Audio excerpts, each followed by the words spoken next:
Hello and welcome to Aspiring Leadership, making the move into leadership. Each week, we'll be chatting with various leaders from all different walks of life, learning from their experiences and sharing their advice. It's the perfect podcast for somebody wishing to step into a new leadership role or for a leader who's already there, wishing to continue their development. Please like, share, and subscribe to the podcast.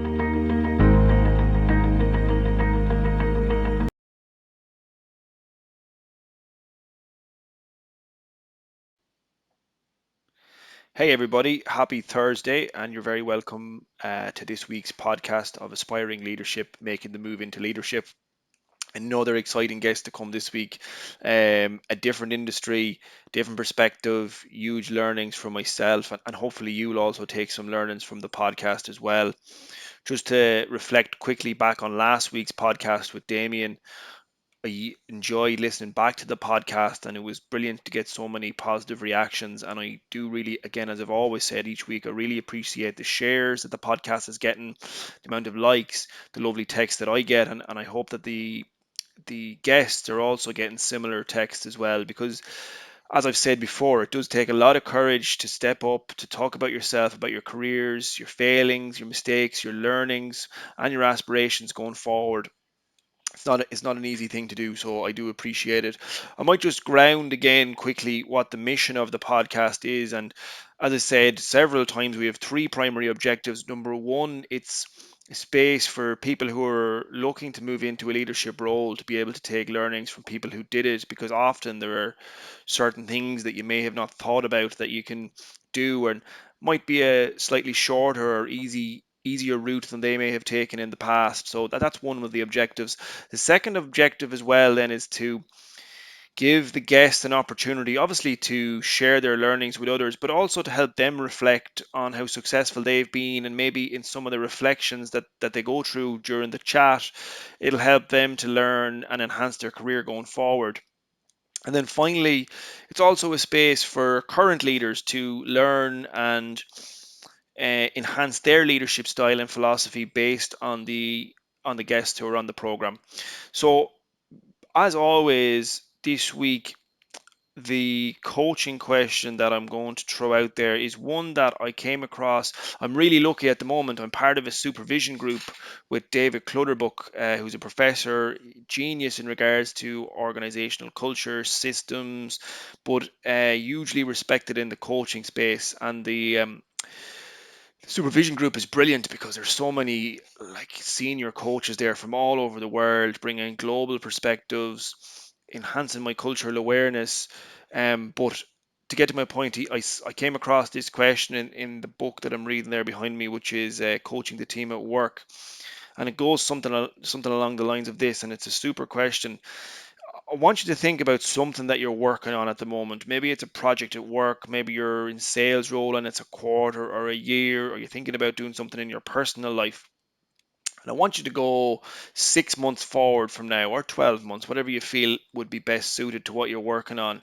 And imagine for a moment that whatever process or project or sales play you're working on, imagine it's failed. In 6 months' time, when you reflect back, what learnings would you have taken? And based on those learnings, what might you have done differently at the time? So, again, just to repeat, for out this weekend for a walk, sitting on your couch next week on a Tuesday night, it might pop into your head, or you're doing a little bit of writing.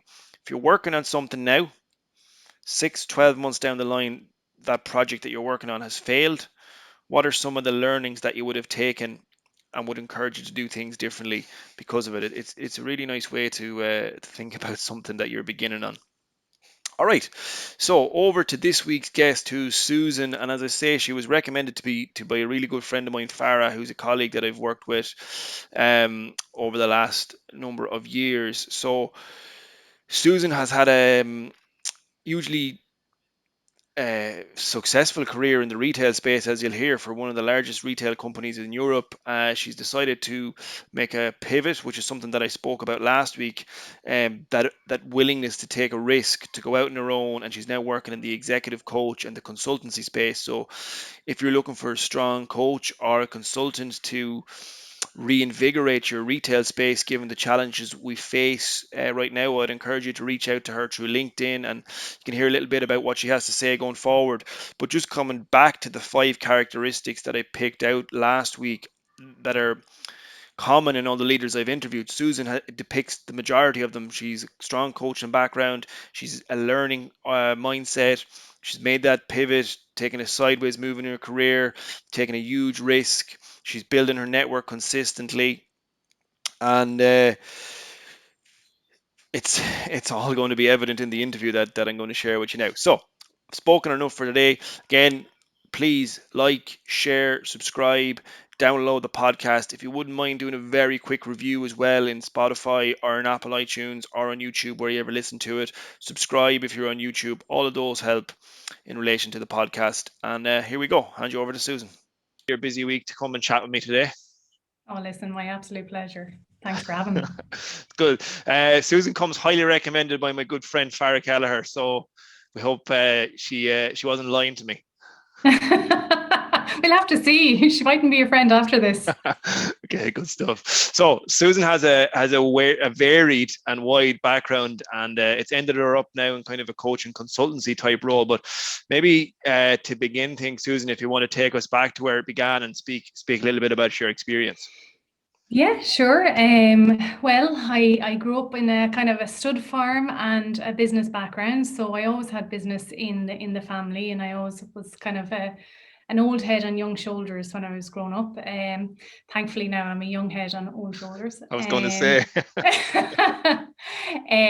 But I did the usual thing, went to uni, did the absolute year abroad. I think it's needed on the passport of an Irish person to do that year abroad, and then came back and got stuck into working in retail. And from there, I kind of developed my career really from the shop floor. I started as a store manager down in Newbridge and went on to Henry Street, Oxford Street. I suppose the real leadership point or the real turn in my career was when I took on the kind of country manager role that took on UK and Ireland. So that's a moment in my career when I felt real change and a whole different element of skills that I needed within my toolbox, let's say, to access. And I suppose I did that for 3-4 years, something like that. Always working with the company in Spain because the company was based in Spain. And then I went into the international team. Which meant that we were working. Again, the company was based in Spain, so our base would have been there, but we were working always in different markets. I think through my experience, I managed directly, I think 17 or 18 countries for the brand, and that envisaged everything from commercial. My role was commercial director, but in that role, thankfully, I got to partner with those local teams and lead them in order that they could empower themselves and to go ahead and to develop their own capabilities and their own network inside their team, so they could deliver into the brand's expectations and deliver into the country's expectations, because they have to be matched up from a local and a corporate sense as well. So it was a fantastic experience. And a lot of leadership skills needed along the way, and a lot that I'm still developing long after that experience. When you made that move from the store to the country leader, what was the big changes that you noticed, and how did you have to evolve there? I suppose within the store, you recognise directly all the talent and the skills gaps that you had, and as a store manager, it's one of the most difficult roles in retail, because you're customer facing, you're team facing, and you're corporate facing. So you have to be multiple things to multiple people. But when you step into that role as country manager, and then you're responsible for the P&L and developing out the brand, working with third parties, generating a proper e-commerce entity to the brand, and partnering with different partners that can serve into that objective. It's about rolling out different skills of how to communicate, how to navigate the change from store manager into country manager, as in all the roles and responsibilities that brings with it, but also kind of tool yourself with being so organized that you can also bring other people into that brand as well. So I suppose it was the biggest thing was time management. I think that's the biggest thing that hits everybody when they change or pivot roles, is how to deal with what they used to do very well and now what they have to do very well. And the interpersonal skills, I suppose, were the two biggest learning curves in that experience. Interesting. Um, you mentioned in your about section on LinkedIn, and you touched on it there, on the different markets that you had to work across, and then all the cultures. How do you think that's helped to shape the type of person you are? Wow, really good question. Tremendously, in the fact that I don't think that many people get the privilege of going into countries and working with the teams, and I really saw it as a privilege. Um, I suppose it comes back to understanding, different cultures and being able to adapt into teams. I've developed that ability just to kind of adapt in without too many waves, but also understanding where the objectives for the team are and very quickly resourcing that team to feed into those objectives. But I suppose working internationally gives you a greater understanding of culture, of language, of communication style, of tone. You can say one thing in Spain in Spanish and translate that, and you just can't say that in any other concept or place in a work environment. So it's just understanding or trying your best to navigate those waters of understanding of how to deliver the message in different environments.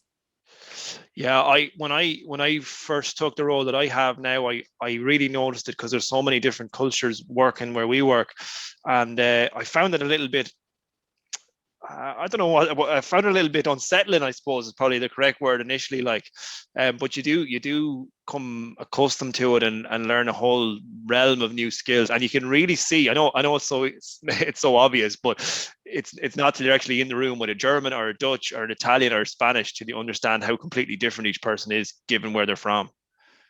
Yeah, I completely agree. And how did you navigate that kind of unsettling feeling? How did I navigate? I'll give you an example, right? Especially one that pops to my mind. Like two different examples. So Dutch people who can be, really confident and know what they want. As a coach, you'd sit into a room and you'd say, "Okay, talk to me a little bit about what you want to work on today." And a Dutch person might say to you, "Well, what's your value? What are you going to bring to me?" They're that little bit more competitive and confident. And then a Right. Spanish person, I can think of an example where a Spanish person wouldn't be au fait with trying to put a code, let's say a process like grow, which is really simple, right? Trying to execute grow with a Spanish person, I found, was nearly impossible.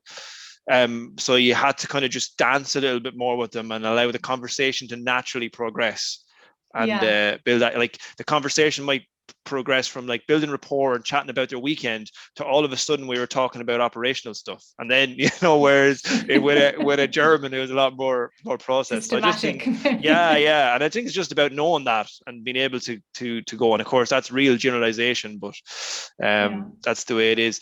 You also mentioned that in the work that you're doing now, and we'll get on to coaching in a little bit, but it's important for teams, organizations, and people to have a real clear purpose. Hmm. What's the reason you think that's so important? Because I think sometimes we put the cart before the horse in trying to build frameworks or scaffolding around skills and attributes of what it is to be a good leader or what it is to be a great team player without understanding the why. I think fundamentally that in a personal life and in a professional life, we absolutely invest much more and are much more accountable and feel much more responsible when we understand the why and the purpose of engaging in whatever activity it might be. And there's such, I suppose, a rhythm to business and e-commerce and commerce at the moment that people are jumping that step with really detrimental results, because people do feel very disengaged very quickly if that purpose and that why isn't addressed and constantly updated, because life is updating constantly, especially in the last year. So to kind of track back in teams, if they haven't met in a few weeks, just to track back into the why, the purpose, re-engage with that. It can take 2 minutes or 5 minutes depending the situation, but the value that gives is enormous. And Susan, is it important for a company to have a purpose and then the individuals to have a purpose that aligns with that too, or is it just an individual purpose that you work on? Love that question. So I could talk for hours on this. Yeah, me too. I It's think intriguing. Yeah. it's really it's a fantastic thing. I think one thing we forget in business. Now I'll talk for myself, so I won't put any onus on anybody else. In my career or in my experience thus far, I would have considered myself, one thing in work and one thing at home, and I think it's something a lot of people do, and we forget that there's fantastic transferable skills from both environments, and that you mentioned value and purpose. Like in business, we talk about values a lot, and we talk about purpose and objectives and strategies, and we mainly, in the greater scheme of things, most people know what their role is in an organization. They know the tools and resources they need to perform into that role, and how they need to engage with the environment, more or less, in the business, and what achievement looks like in their role, more or less. But I think sometimes we forget that that comes from understanding the purpose and the value and what you're doing, and the roles and responsibilities. And then we forget that sometimes coming into our life, you'd have clients, I'm sure yourself you've experienced, where it takes them a while to take a decision, or they question their decision.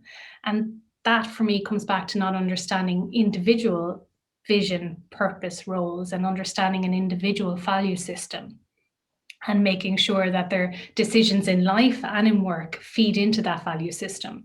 So I think there's a fantastic investment piece, on the shoulders and responsibilities of the business, to make sure that their teams are investing in their own individual value systems, and that the company's responsibility is making sure that they absolutely feed into that appetite of actions into that value system. Because if you are, then you have a really engaged team that are doing things that agree with their value system and are for the benefit of the business. It doesn't have to be external to the business objectives, but the why and the purpose is very clear, if that makes sense. Yeah, it does. And I completely agree. Often, and not all the time, when I would see a person disengaged or unhappy, generally there's a misalignment with their values and what they're doing, and a lack of awareness around that. And just by helping them understand their values, it allows them to then, well, make a choice. Do I want Yeah. to stay working here? Maybe 3 out of my 5 values are aligned. I'm happy enough to park the two, or maybe I'm not happy enough to park the two. But helping them understand that is impactful. You've come from a retail background, right? And I started my sales career in a retail environment as well. It's hard, right? It's definitely one of the hardest environments to work in. I loved it though; it was exhilarating. How did you find this sort of touchy feely coaching kind of space? I hadn't imagined that it would impact my life so much. I suppose you would never have called me. Nobody that worked with me would ever have called me touchy feely, but I definitely was team orientated and growth orientated and develop orientated. So that took its own sense in my teams. Um, but yeah, I think coaching has. I don't think it is touchy feely. I think it is just developing an awareness that brings such value. And I think touchy feely kind of brings it to an aspect of it's not in that sense. It's not, it is scientific. Okay, Mm. it is a social science, but it is scientific. There are studies done on both the tangible and intangible benefits of it. Of course, we can measure one and not the other, but this has real return on investment. So I would stay away from, okay, it's touchy feely, but connect with the fact that it is feelings. It is understanding that process inside yourself and inside your team and your organization in order for you to connect with I agree. Tell me a little bit. I was being provocative there with the touchy feely thing as a coach. Tell me a little bit more about the return on investment that you mentioned there, and how you go about that maybe in your role that you're in now.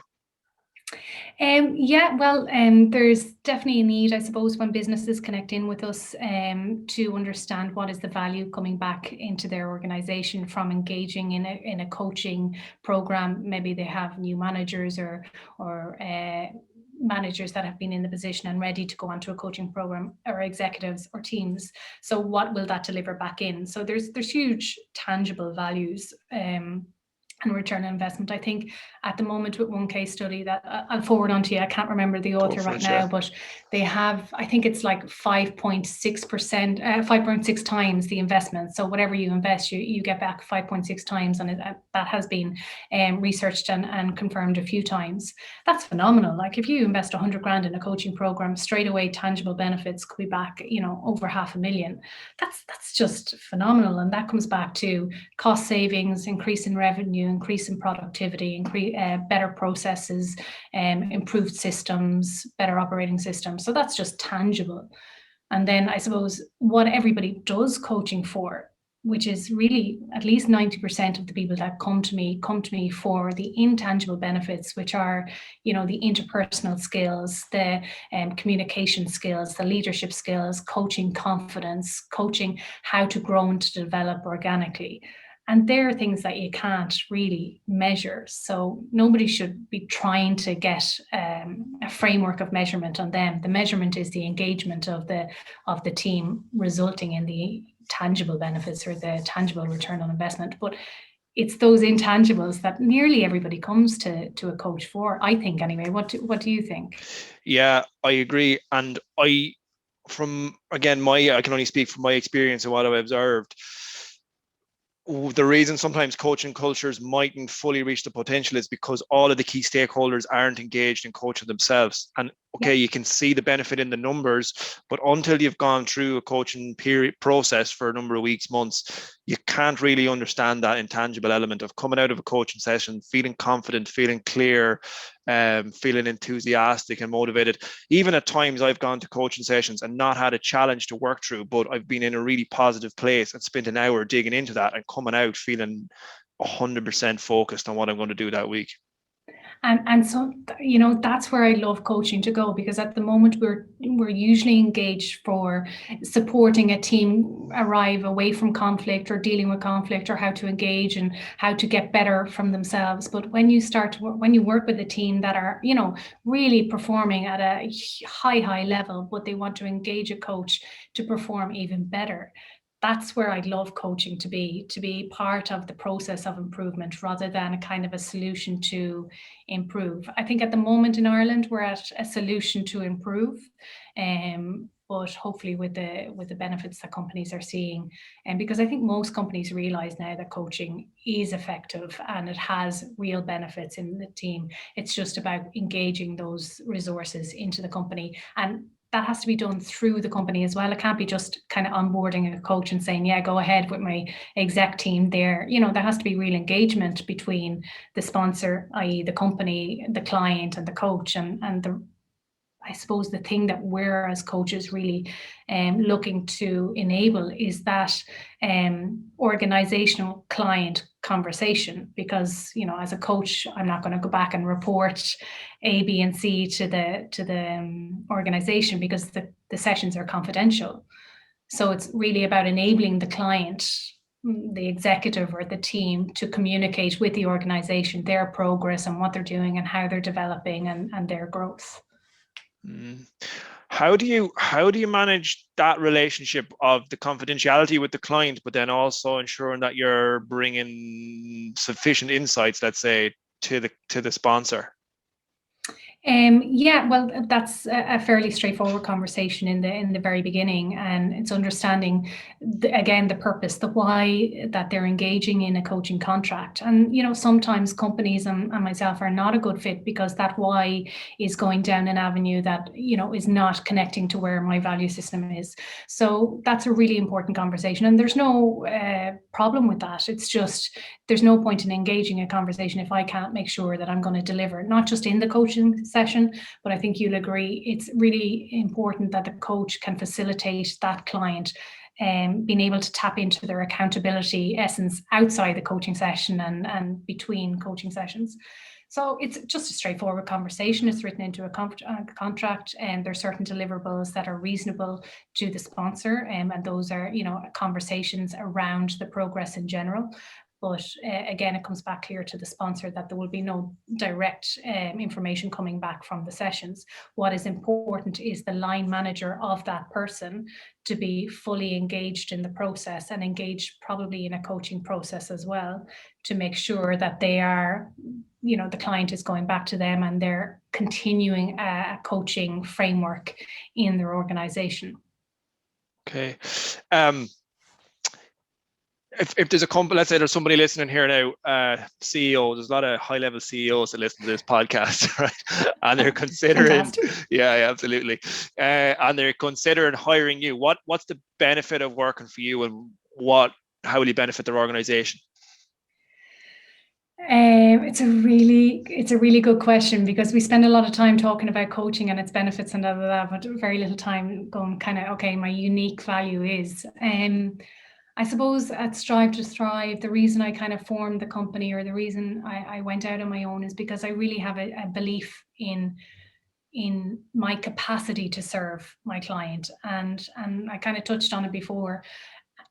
Enabling that client, whether it is a private client that comes to me or it's professional and it's in the business sense, enabling that client to not only, arrive to new awareness and develop options and a pathway forward and directional forward, but to empower them to accelerate that growth outside our collaboration. So it's not dependent on the coach alone to be accountable and to continue that process, but the client feels well able, well resourced to take their action steps into whatever is the direction that they have decided for themselves.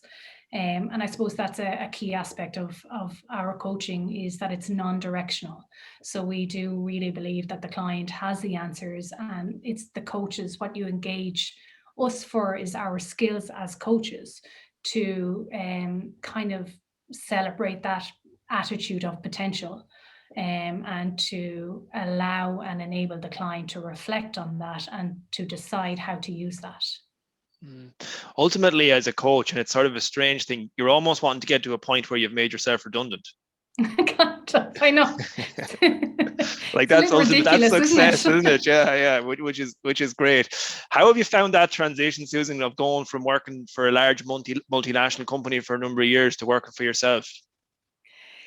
Oh God, it's been really difficult in the beginning. I struggled a lot with not being as busy as I was in work in international sense, because we were, traveling Monday to Friday. There's always somebody on the phone. There was always an email, and I found it difficult to shift that energy into and focus on myself and really on my business and translating or communicating to that world.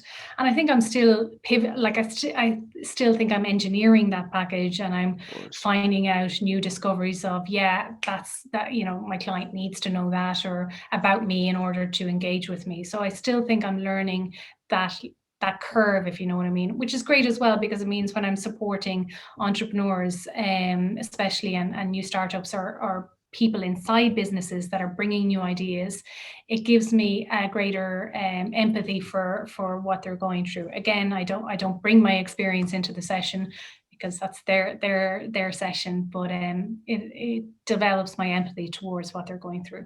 Mm-hmm.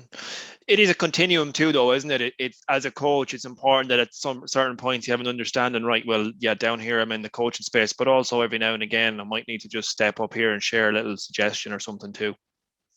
Yeah, that can happen. Definitely, I will be of the perspective that, if there is a suggestion coming in, it's coming in from what the client has said, or it's very, it's absolutely organic to what they have said. It's not kind of popping from my head into theirs. And usually there's a permission sought just to make the suggestion. And that might sound silly, but it's important, I feel, to get the client in line with the suggestion, if you're going to make it. But I suppose it's interesting in the consulting side that I'm also a consultant and work a lot in retail and organizational consulting. And that's a space where I'm really, I am paid for my experience, and I am paid to deliver on certain A, B's and C's. But I do that with much more coaching mindset now. Now, I'm not a coach in that sense. I do deliver tangible value in there. But it's interesting how that dynamic works now. Tell me a little bit more about that. Well, just feeding back from all my experience in retail, and just having to open new markets and change and augment and create completely different structures within HR, within commercial. I would have hated to lose that experience, and I always thought I would be a management consultant in some respect, but it's specifically how we deal with change and how we augment and react to change in an organizational framework that interests me. So I continue to work in that area because it's an area I also love and I have expertise in, and people want to engage my services in. And I suppose I still have a real appetite for retail and for that kind of e-com now and what's happening in that sector. So I have the benefit of having that really kind of directorial consulting role where you parachute in and engage in strategy to a more fluid coaching role. Yeah, they're a nice combination of the two together for like even just something as simple as your observational skills and your active listening to be able to leverage that on a much deeper level will obviously improve your consultative work. Two last questions in regards to that. What are some of the key things that you see successful retailers do now that's going to allow them to continue to grow through COVID and beyond? Yeah, and that's a really good question because there's a lot of retailers about to open back up, please God, in the near future. So it's definitely understanding again their purpose, their why. Not getting scared at all the e-commerce that is happening at the moment, but utilizing that opportunity to grow their business and to see new routes to their customers. It's not all about digital marketing. It's not all about connecting in the virtual world with your customer. Retail still has a bricks and mortar element to it, but it's definitely about resourcing yourself with those opportunities and choosing the right one for the business matrix, because some businesses are absolutely built on that customer relationship and engagement on a face-to-face or very close nature, and there's no point in pivoting into an e-com world where there's no contact. So it has to fit with the business matrix, but be open to understanding how they can pivot. I definitely think environmental impact is a highly considerable variable within the retail industry, and understanding the logistics and the value chain of something arriving to your store, arriving to your platform, and it's story to there and its story from there. So I think as e-tailing and retailing grows, because there's no shrinkage in the industry, e-tailing has grown by around 700%, I think. Wow. There's capacity to tell a different story and change with the times, that I think we have to. We all, my old company have to. They're the biggest global retailer in the world, so they have to lead the way. But I think it's small indigenous firms that have the biggest impact on community, and ultimately the consumer has to do it with their spend. Yeah, really good. We're recording this in the beginning of March, and yesterday was International Women's Day. There's probably a couple of women that are considering maybe stepping into leadership roles that might be listening, and you've had a phenomenal career, like where you started off on the shop floor and now you're working for yourself. What advice would you have for those people that are maybe a little bit apprehensive about making those moves? I'd say definitely do it. Say yes and learn along the way, but be open to that learning. You don't need to know everything, and it's especially invigorating when you don't, and when you are open to learning from the people around you. So I would say absolutely go ahead and do it, and try and engage all the resources you can between the different people in your lives, but enter everything with a learning mindset, and you will come out with new information that you didn't have before. On that, Susan, what kind of resources might you recommend to people from a learning perspective that you found beneficial?